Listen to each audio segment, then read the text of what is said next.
Vice President Johnson, Mr. Speaker, Mr. Chief Justice, President Eisenhower, Vice President Nixon, President Truman, Reverend clergy, fellow citizens. We observe today not a victory of party, but a celebration of freedom, symbolizing an end as well as a beginning, signifying renewal as well as change. For I have sworn before you and Almighty God the same solemn oath our forebears prescribed nearly a century and 3/4 ago. The world is very different now, for man holds in his mortal hands the power to abolish all forms of human poverty and all forms of human life. And yet the same revolutionary beliefs for which our forebears fought are still at issue around the globe. The belief that the rights of man come not from the generosity of the state, but from the hand of God. We dare not forget today that we are the heirs of that first revolution. Let the word go forth from this time and place to friend and foe alike that the torch has been passed to a new generation of Americans born in this century, tempered by war, disciplined by a hard and bitter peace, proud of our ancient heritage, and unwilling to witness or permit the slow undoing of those human rights to which this nation has always been committed and to which we are committed today at home and around the world.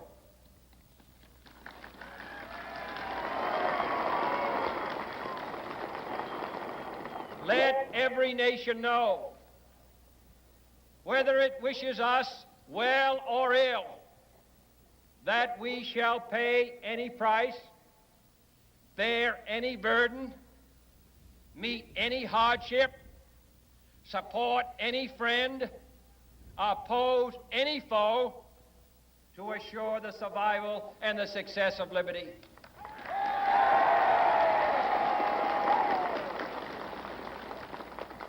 This much we pledge and more. To those old allies whose cultural and spiritual origins we share, we pledge the loyalty of faithful friends. United, there is little we cannot do in a host of cooperative ventures. Divided, there is little we can do, for we dare not meet a powerful challenge at odds and split asunder. To those new states whom we welcome to the ranks of the free, we pledge our word that one form of colonial control shall not have passed away, merely to be replaced by a far more iron tyranny. We shall not always expect to find them supporting our view, but we shall always hope to find them strongly supporting their own freedom, and to remember that in the past, those who foolishly sought power by riding the back of the tiger ended up inside.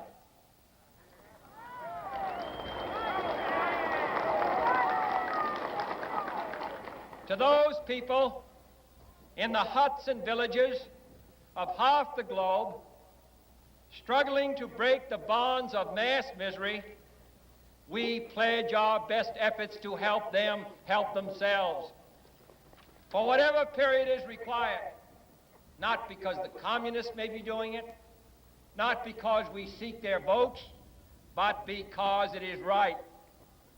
If a free society cannot help the many who are poor, it cannot save the few who are rich.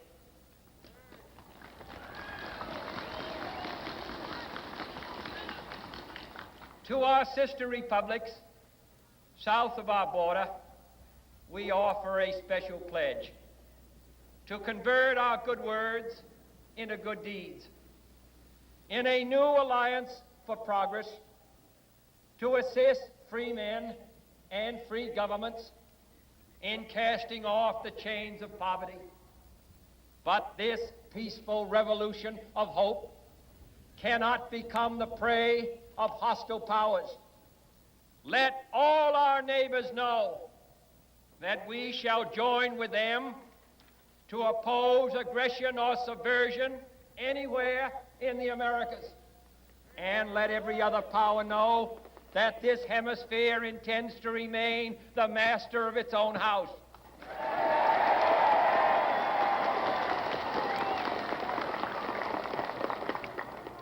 To that World Assembly of Sovereign States, the United Nations, our last best hope, in an age where the instruments of war have far outpaced the instruments of peace, we renew our pledge of support to prevent it from becoming merely a forum for invective, to strengthen its shield of the new and the weak, and to enlarge the area in which its writ may run. Finally, to those nations who would make themselves our adversary, we offer not a pledge, but a request that both sides begin anew the quest for peace. Before the dark powers of destruction, unleashed by science, engulf all humanity in planned or accidental self-destruction, we dare not tempt them with weakness, for only when our arms are sufficient beyond doubt can we be certain beyond doubt that they will never be employed. But neither can two great and powerful groups of nations take comfort from our present course, both sides overburdened by the cost of modern weapons, both rightly alarmed by the steady spread of the deadly atom, yet both racing to alter that uncertain balance of terror that stays the hand of mankind's final war. So let us begin anew, remembering on both sides that civility is not a sign of weakness, and sincerity is always subject to proof. Let us never negotiate out of fear, but let us never fear to negotiate.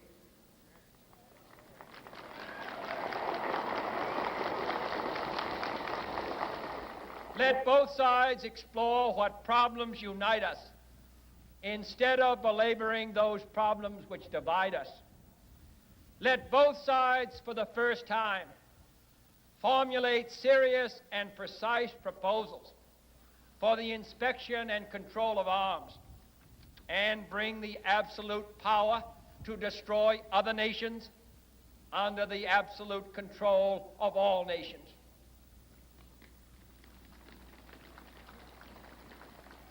Let both sides seek to invoke the wonders of science instead of its terrors. Together, let us explore the stars, conquer the deserts, eradicate disease, tap the ocean depths, and encourage the arts and commerce. Let both sides unite to heed in all corners of the earth the command of Isaiah to undo the heavy burdens and let the oppressed go free. And if a beachhead of cooperation may push back the jungle of suspicion, let both sides join in creating a new endeavor, not a new balance of power, but a new world of law, where the strong are just and the weak secure and the peace preserved. All this will not be finished in the first 100 days, nor will it be finished in the first 1,000 days, nor in the life of this administration, nor even perhaps in our lifetime on this planet. But let us begin.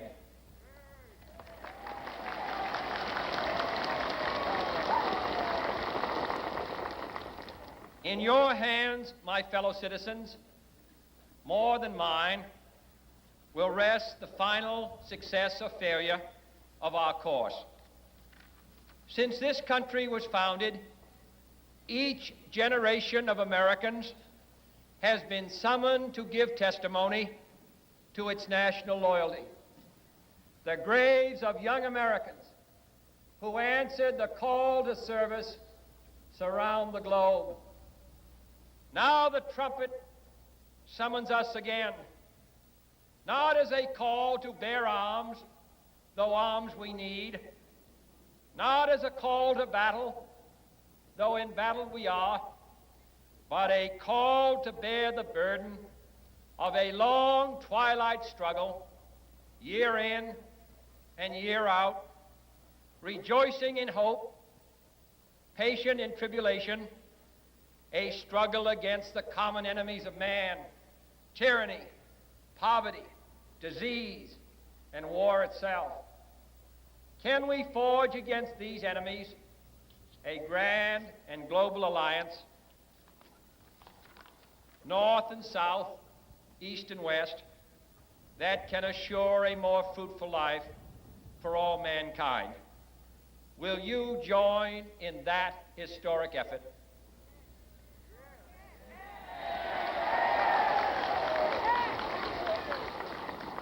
In the long history of the world, only a few generations have been granted the role of defending freedom in its hour of maximum danger. I do not shrink from this responsibility. I welcome it.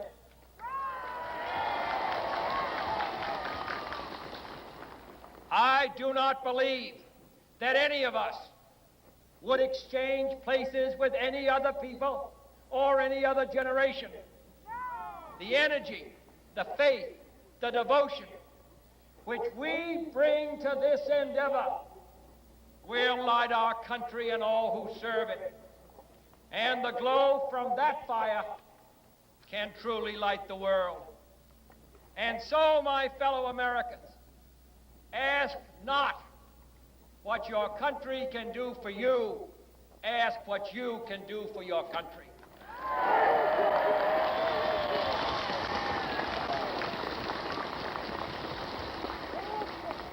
My fellow citizens of the world, ask not what America will do for you, but what together we can do for the freedom of man.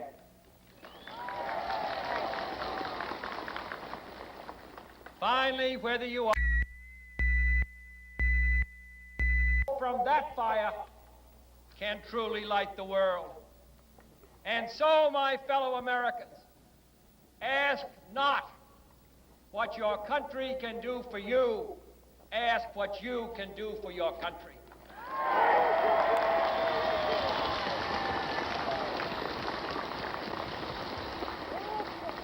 My fellow citizens of the world, ask not what America will do for you, but what together we can do for the freedom of man.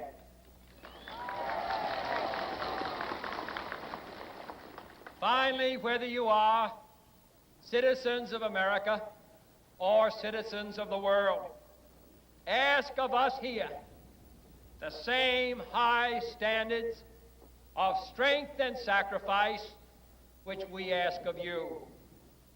With a good conscience, our only sure reward, with history the final judge of our deeds, let us go forth to lead the land we love, asking His blessing and His help, but knowing that here on earth, God's work must truly be our own.